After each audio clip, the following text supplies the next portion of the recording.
Hi hello எல்லாருக்கும் வணக்கம். Welcome to ராவே கோபிச்செட்டிப்பாளையம் ஜேகே கேம்கேஸ். இன்றைக்கி வேர்ல்டு ஃபாரஸ்ட் டே மார்ச் 21 சர்வதேச வன நாள் அல்லது சர்வதேச காடுகள் தினம் அப்படின்னு சொல்கிறோம் இல்லையா. இந்த நாள் எவ்வளோ முக்கியம், நம்ம ஏன் அதை பற்றி பேசணும், அந்தளவுக்கு இந்த நாளில் என்ன முக்கியம் இருக்குது அப்படிங்கிறத நம்ம விரிவாகவே பார்க்கலாம்.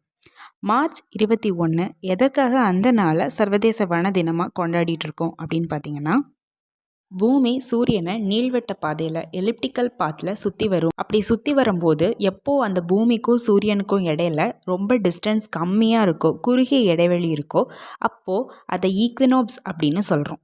நம்ம இந்தியா பார்த்திங்க அப்படின்னா நார்த்தன் ஹெமிஸ்பியரில் லொக்கேட் ஆகிருக்கு.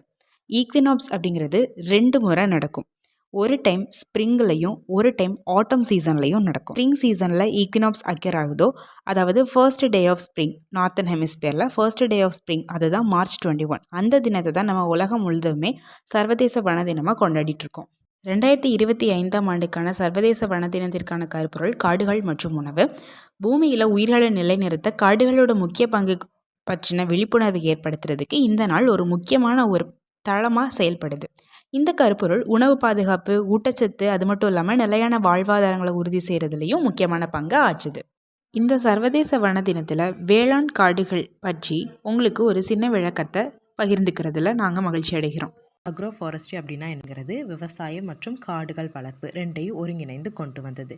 இதோட மெயினான நோக்கம் என்ன அப்படின்னா, சுற்றுச்சூழலை மேம்படுத்தணுங்கிறதுக்காகவும் மக்களோட பொருளாதார நிலையை இம்ப்ரூவ் பண்ணணுங்கிறக்காகவும் கொண்டு வந்திருக்காங்க.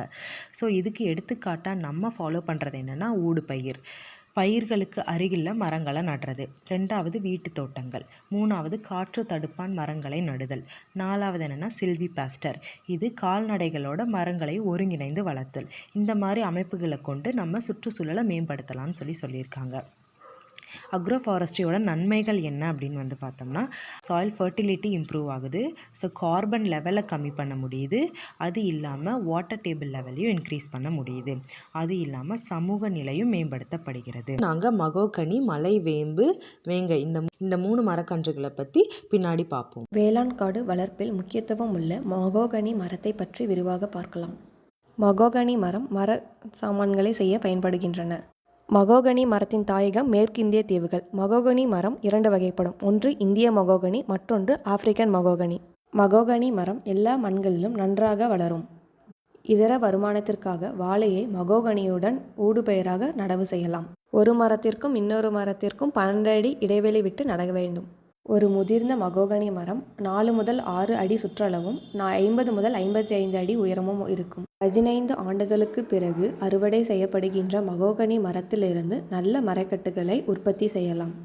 இந்த மரக்கட்டைகள் கப்பல்கள் மற்றும் வீட்டுக்கு தேவையான கதவுகள், ஜன்னல்கள் செய்ய பயன்படுகின்றன. நெக்ஸ்ட் பார்க்க போகிறதுனா மீலியதூபியா. இதோட இன்னொரு நேம் என்ன அப்படின்னா மலை வேம்பு அப்படின்னா மலபார் நீம் அப்படின்னு சொல்லுவாங்க. இதோட ஆரிஜின் என்ன அப்படின்னா south east Asia and Australia. Purpose என்னென்னா ஃபயர்வுட்டாவோ இல்லை பல்ப் இண்டஸ்ட்ரியோ இல்லை பேப்பர் இண்டஸ்ட்ரிக்கோ யூஸ் பண்ணிப்போம். இதை பிளான் பண்ணி ஹார்வெஸ்ட் பண்ணுறதுக்கு மேக்ஸிமம் 6 to 7 இயர்ஸ் ஆகும். இது ஃபாஸ்ட் க்ரோவிங் க்ராப் அப்படின்னு சொல்கிறாங்க. அதனால் இதோட பேர் என்னென்னா மகாநீம் அப்படின்னா ஃபாரஸ்ட் நீம் அப்படின்னு இதுக்கு இன்னொரு பேர் இருக்குது.